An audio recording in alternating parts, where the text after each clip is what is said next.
Hey there guys, Aaron Baker again, Portland, Oregon. I want to talk about gas prices and the Libyan Civil War, the United Nations Resolution 1973, the no-fly zone, but really it's war.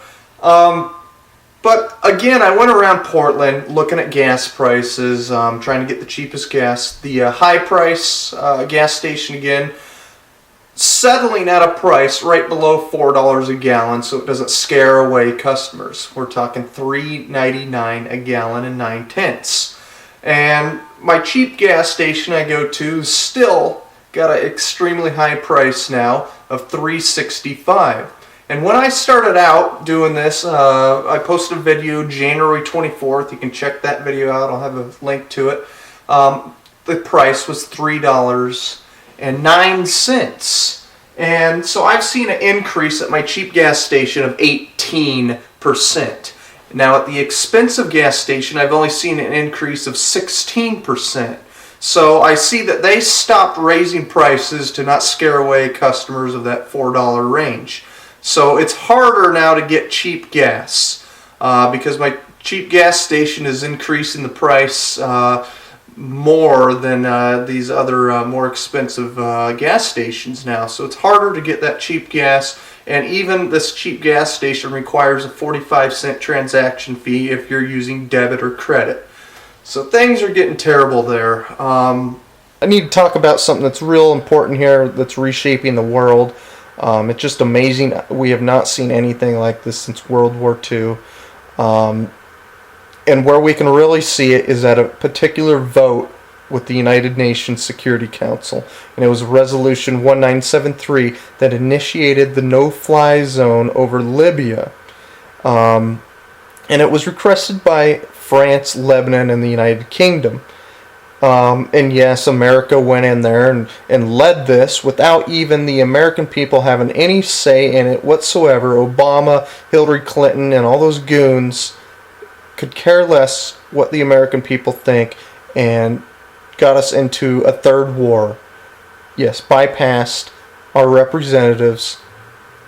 Totally unconstitutional.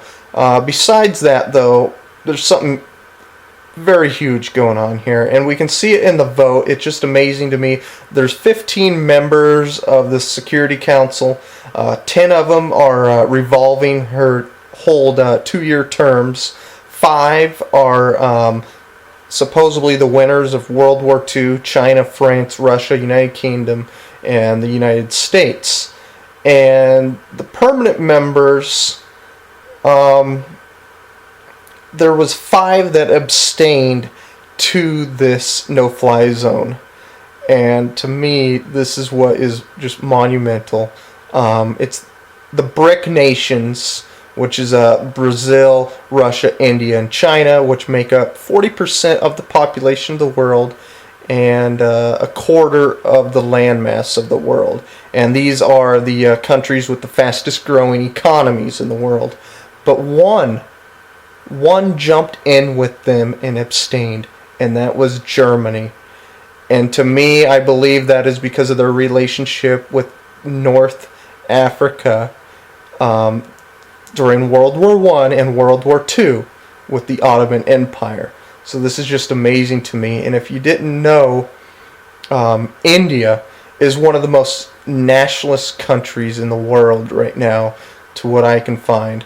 They offer something called a person of Indian origin card, which anyone who has Indian ancestors dating all the way up to their grandparents that were born in India can apply for this card. Say Bobby Jindal, the governor of Louisiana. All he has to do is apply for this card, and boom, he can travel to India visa-free, and they'll even, if he was poor, they would even offer him housing and whatnot to get started there and to start life again in India. They do not want anyone with Indian origin, nationality, Indian nationality, ethnicity to be out in the world and not be living within their borders of their nation. So they offer that, which is incredible to me. That pretty much anyone with Indian ancestry is not can't be considered, say, an American or whatever. Even if they're second generation, they're still considered an Indian up to 3 generations. It looks like really amazing. And that United Nations vote, the ones who approved it pretty much were a bunch of puppet states of the United Kingdom, France, South Africa, of course, is, colonies of the United Kingdom of Britain. Most of them are all French or British colonies. So if they didn't vote for this, they would be hurt financially. And don't go thinking that this whole war in Libya is all about oil or weapons sales. Look closer at it. It's more about Obama's not supporting this war because he's making money from the weapons manufacturers. He's not supporting this because he's making money from the oil companies. He's supporting this because of who put him in power. It was the banks.